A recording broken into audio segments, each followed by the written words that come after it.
All right, let's roll on Golem, whichever. I'm not sure. So this is our next side dish. And the interesting thing was, I saw this on the public domain side dish list, and it is actually the third of a trilogy. The others really haven't survived, and it's not the original one I thought it was going to be. Yeah, it's true. The first was a short. It was like a one reel. And then he made this one, and then he had a follow-up one, and both bookends there just disappeared. Yeah, the other one's the Golem dancing with a ballerina. I'm like, that sounds a little weird. But the remaining clips of the original, if you watch those, they're basically some of the same scenes that are in the one we did watch, which is, or how the Golem came into the world is like the full Yes. title. But there's some of the scenes looked alike. So he pretty much remade his original movie for this one. He did, he just made this one very long. Yes. It is contemporary of The Cabinet of Dr. Caligari. They both came out in the same year, they're both German. Some people can I shouldn't say some people, everyone considers this a good example of German expressionist filmmaking. I can see similarities, but I don't really lump it into that same class. Like, the surrealism of the background, which is such a hallmark for me, just wasn't there in this film. Agreed. Yeah, I would not have pegged it as German expressionism compared to the other movies we've watched. But it's funny you mentioned that because I did note that seeing a lot of these different public domain ones for our side dish and a few of our main episodes, there are some specific tropes that start coming back around that they used in silent movies to convey things like the pretty girl combing her hair at the window. That's like in every single one. And there's a few other little things here and there that they do all the time. And the way they look, it's that I'm on stage and the closest person is so far away. So I got to, So, yeah, that like, the 2 big ones takeaways for me on this were, like, all dandy princes have to carry a flower with them and at he all really should have times. had the guy with the coconuts. Yeah, yeah, and, oh my gosh, how huge was the gate separating the city from the slums? I don't know how that old guy opened that.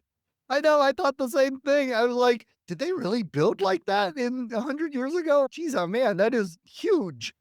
It was insane.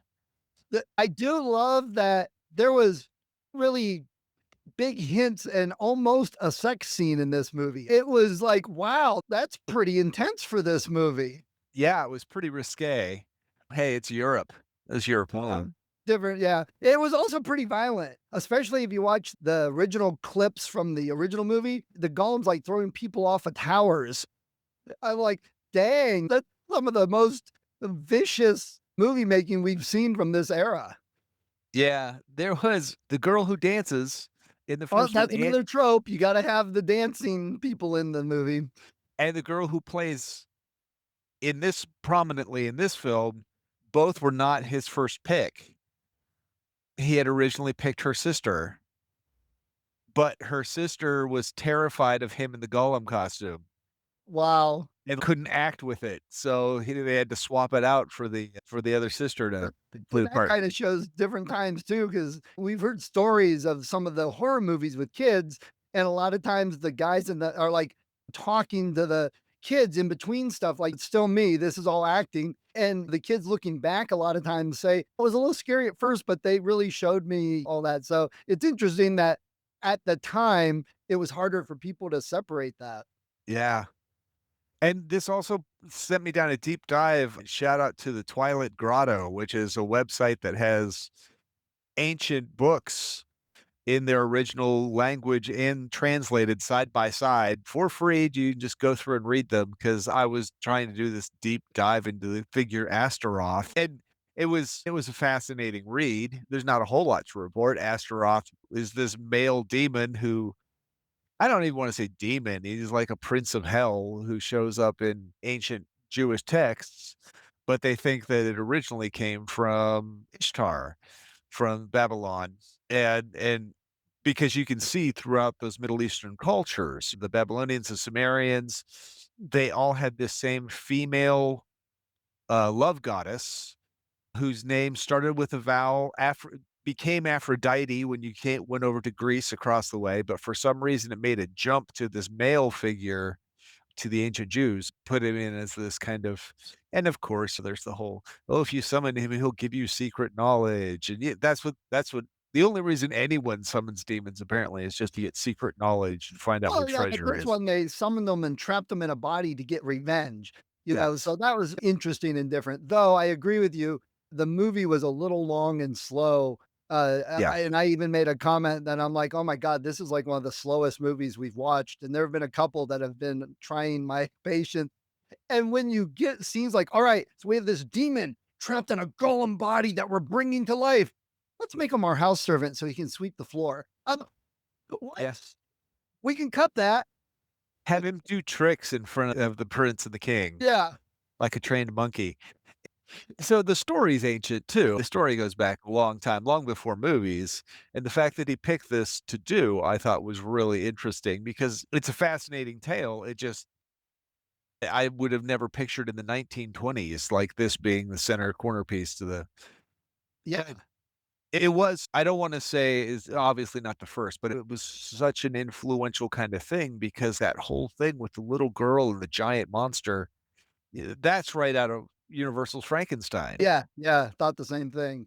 Yeah, Yeah. and a little bit, the whole bringing to life and revenge is what the crow mythology is, so that's Norse mythology. So it's similar to that, and the only other show I could think of with, this Jewish history in the Golem was an X-Files episode. Oh, I think we need some more golems in our horror mix of things. We're getting werewolves recently. We were just talking about that the other night. Some werewolf movies over the last couple years that have been pretty good. Aren't many werewolf movies. I could go for some golem movies, see some people lashing out to get revenge like The Crow was.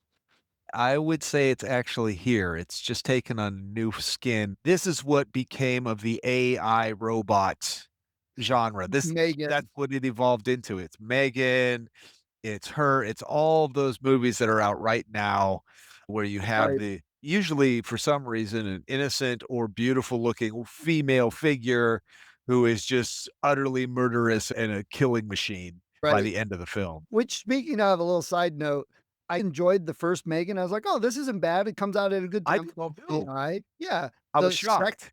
the second one, I was like, "Eh," but the newest trailer I saw for it, I'm like, "Oh, now that looks interesting." Not necessarily from the horror aspect, but it's almost a revenge, but it's an action type movie with blood, guts, gore, and revenge. So they changed the genre a bit. I didn't get as much of a horror vibe, but it looks really good and has some of that humor in it with the action. So speaking Well, of the modern golems, and that's what I enjoyed about the first one was that it didn't take itself too seriously. It was tongue in cheek, which I enjoyed a lot. But it was really interesting to me because we just recorded One Missed Call, and I had talked about the Eastern fear in late 20th century horror movies of technology. And technology was so big in it, and now it's migrated to the West. And yeah, we're constantly making movies now about how terrifying technology is. So, it was just really interesting to me that they were on the forefront of that wave and it's crashed here, except instead of it being some disembodied voice on a phone and a ghost crawling out of your TV, this is just like flat out a robot that's gonna kill you. yes, yeah. It's the reaction to the world. That's where Godzilla came from, and we've had that all the time. And vampires, that was the reaction back in the day. We've just kept it in modern form because vampires have changed so much through the centuries. Oh, for That sure. are modern that yeah, and then the Megan thing, there's one scene in the trailer that cracked me up. It's the same girl playing Megan, but obviously it's 4 years later, so she's taller, she's growing up, and so Like the Harry Megan Potter syndrome. yeah, they put the consciousness in a Wally robot or something like and not Wally, the yeah, no, not Wally, the other one with Eva. That was Wally. That was Wally? Okay. Yeah, yeah, it puts it in a robot that looks like Eva, and she's, like, talking to him like, "I could use my real body," type stuff, and she goes, "I have a couple requests. I wanna be taller." I'm like, "That's a good way to handle this kid growing up." Clever. Yeah. Yeah, and I did notice a couple of things in here. They say this is how the golem came to the world, but they already had a statue designed ready come to life. So I'm like, they were preparing for this. Instructions on how to do it. Yes, so First one, obviously. they He had already figured this thing out. Yeah. some text got lost somewhere. Yeah. Colin's partner is Jewish. And I said, "So do they teach you how to make golems?" He's like, "No, not really." I'm like, "Then what the hell do you want to be Jewish for?" Yeah, for sure. That's what I'd want to do. If I can't make a golem, what's the point? Yeah, that's one of the most interesting things in any religion I've heard. Yeah. Much better than what the Mormons do. Okay. All right. Yeah. Fill the comments. It's all for Steve. He's got nothing to do. Attack me. I've been there, I can say it. Well, so Before we go, yeah.